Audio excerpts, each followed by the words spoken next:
Pahlawan Aceh gigasi lepas gelit penjajah musuh agama rincongan tumbak gampak ke asa lumbing kering teplaga juga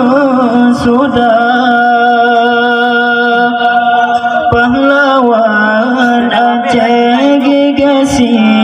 lepas gelit penjajah musuh agama bincongan tumbak gampak ke asa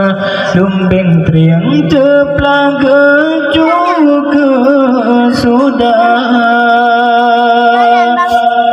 pahlawan tak lebengan gagah rata daerah kubur syuhada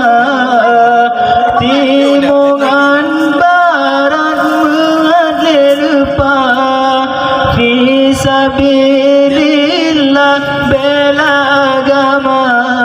fisabilillah bela agama tungku syiri tirab besi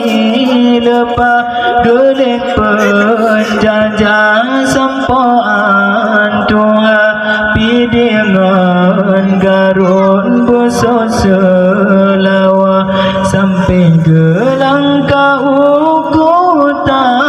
raja Panglima boleh malam dan gagah pahlawan megah di Aceh Jaya Tunku Hashim pi berhasil lepas lenyan metua di mumlung bata lenyan metua di mumlung bata ditungku Umar dinolong pegah jejak daerah geprang Belanda hingga sabojan gopnyan menyerah duduk balawan lam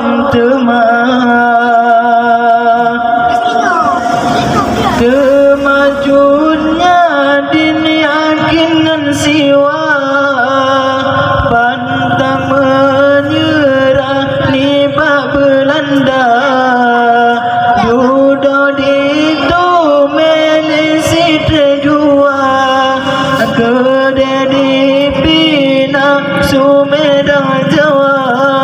kedai di Pinang Sumedang Jawa dicut mutia setia lepas pahlawan megah Aceh Utara lia syahid lakau duduk gemina angga menyerani Belanda di Aceh Selatan Raja Angkasa serta megah cut Ali muda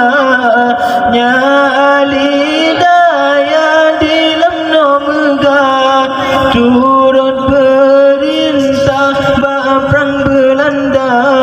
turut perintah baprang Belanda pahlawan Aceh gigasi lepas gelit penjajah musuh agama rincongan tumbak gampak ke asa lumbing tering teplaga juga